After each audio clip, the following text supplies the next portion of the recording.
ኢኮኖሚው አለ። የኢትዮጵያ ብሔራዊ ባንክ ትላንት ማክሰኞ ባካሄደው የውጭ ምንዛሪ ጨረታ ለ31 ባንኮች $150 ሚሊዮን አከፋፍሏል። በ10ኛው ዙር ጨረታ አንድ የአሜሪካ ዶላር በአማካኝ በ148 ብር ከ10 ሳንቲም እንደተሸጠ ብሔራዊ ባንክ ይፋ አድርጓል።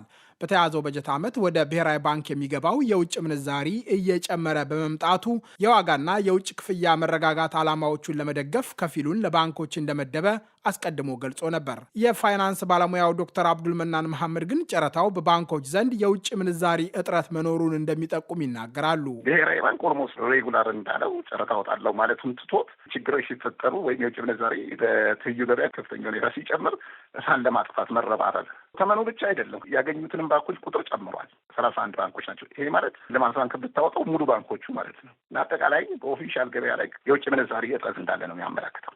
ከ138 ብር ነው 148 ብር አይደለም። ያለፈው ጨረታ በጣም ከፍተኛ የሆነ ጭማሪ ነው እና ይሄ ምናልባት የኦፊሻል ተመኑ ላይ በቀጥታ ወዲያው ላይንጸባረቅ ይችላል። አንድ ጊዜ የሚወጣ ጨረታ ምናልባት ያለብህን ችግር የውጭ ምንዛሪ ችግር ለመቅረፍ ትጠቀምበት ይሆናል ጨረታውን የምታገኘው የውጭ ምንዛሪ እና ከዛ ወደ ነበረው ወይም ትንሽ ጨመረ በማድረግ ወደ ነበረው ተመን የመመለሱ ነገር ሊኖር ይችላል። 10ኛው ዙር ጨረታ የተካሄደው ዶክተር ኢዮብ ተካልኝ የብሔራዊ ባንክ ገዢ ከሆኑ ወዲህ ለመጀመሪያ ጊዜ ነው። ብሔራዊ ባንክ የውጭ ምንዛሪ በጨረታ ማከፋፈል የጀመረው ሐምሌ 22 ቀን 2016 ተግባራዊ ከተደረገው የውጭ ምንዛሪ ግብይት ስርዓት ለውጥ በኋላ ነው። ብሔራዊ ባንክ የገበያውን የውጭ ምንዛሪ ፍላጎት በማገናዘብ በ2 ሳምንት አንድ ጊዜ መሰል ጨረታ እንደሚያካሂድ ያስታወቀው ማሞ ምህረቱ ገዢ እያሉ በመጋቢት 2017 ነበር። መደበኛ የሚለውን ጨረታ ነገር የተውት ይመስላል። መደበኛ ከሆነ ባሉት መሰረት ባይ ዊክሊ ጨረታውን መቀጠል ሲገባቸው አሁን ኦልሞስት ስፔሻል ጨረታ አይነት ከመሰለ በጣም ቆይቷል። ምናልባትም ከመጀመሪያው ጀምሮ መደበኛም አልነበረም። እንትኑን ጠብቆ ስለማይካሄድ እና የቅርቡን ያስተዋልክ እንደሆነ እሳት ማጥፋት አይነት ነገር ትመለከታለህ። ያለፈው ጨረታ ኦገስት 4 ላይ የተካሄደው ጨረታ እንደዚሁ በአንዴ የውጭ ምንዛሪ ተመን በዚህ በትይዩ ገበያ በጣም በከፍተኛ ሁኔታ ሲጨምር መንግስት የውጭ ምንዛሪ ጨረታ በከፍተኛ መጠን ከበፊቱ ከተለመደው $150 ሚሊዮን ጨረታ ወጣ። ሁለት ደግሞ ህገወጥና የብላክ ማርኬት ተዋንያን ያለቸው ላይ እርምጃ ወሰደና ትንሽ የማረጋጋት ነገር ታየ። አሁንም ደግሞ ተመልሶ እንደዛ አይነት ነገር የተመለሰ ይመስላል። የውጭ ምንዛሪ ተመኑ በትይዩ ገበያ ላይ በከፍተኛ ሁኔታ ሲጨምር መንግስት እንደዚሁ እሳት የማጥፋት እርምጃ መውሰዱ ላይ ነው ያተኮረው። የውጭ ምንዛሪ ግብይት ስርዓት ለውጥ ከተደረገ በኋላ የመጀመሪያው የብሔራዊ ባንክ ልዩ የውጭ ምንዛሪ ጨረታ የተካሄደው ነሐሴ 2016 ነው። የሀገሪቱ የውጭ ምንዛሪ ስርዓት ላይ ስር ነቀል ለውጥ በተደረገ በጥቂት ቀናት ልዩነት ውስጥ በተካሄደው ጨረታ $1 በአማካኝ በ107 ብር ከ9 ሳንቲም ተመንዝሯል።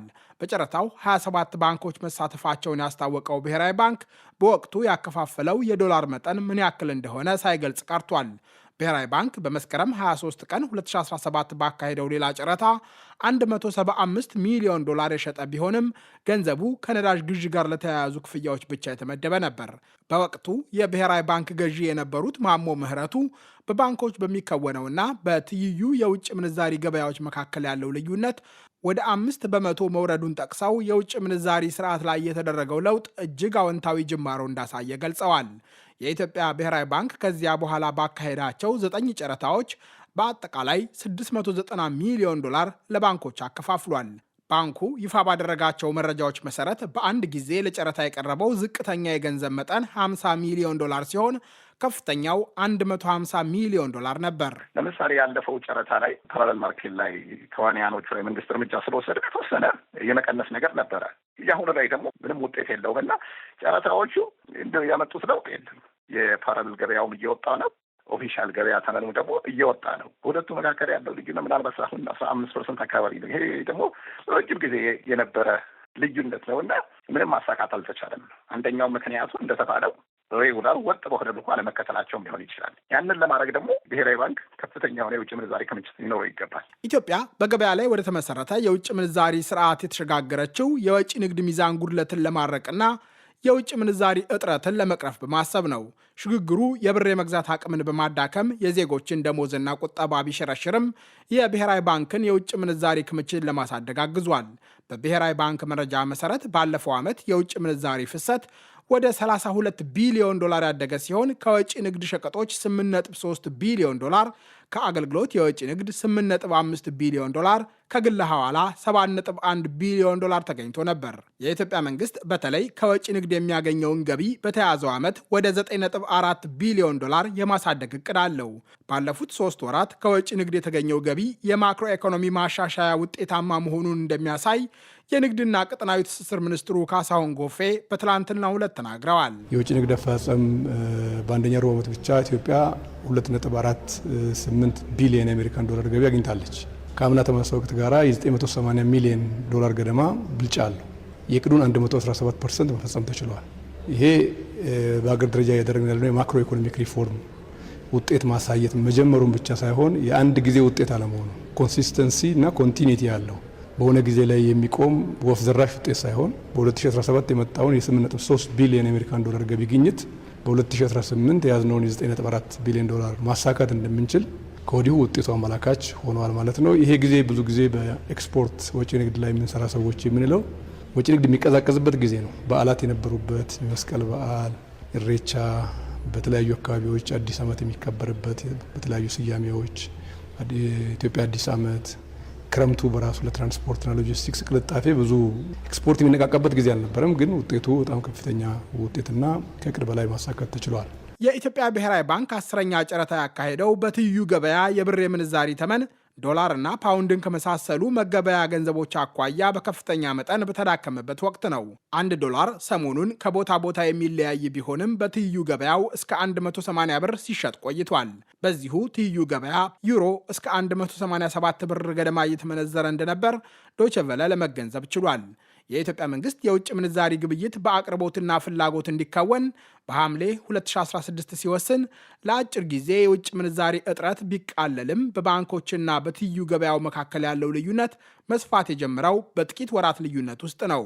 የመደበኛው ግብይት በዋናነት መንግስት በሚቆጣጠረው ንግድ ባንክ ተመን እንደሚመራ ዶክተር አብዱልመናን መሐመድን የመሳሰሉ ባለሙያዎች ያምናሉ።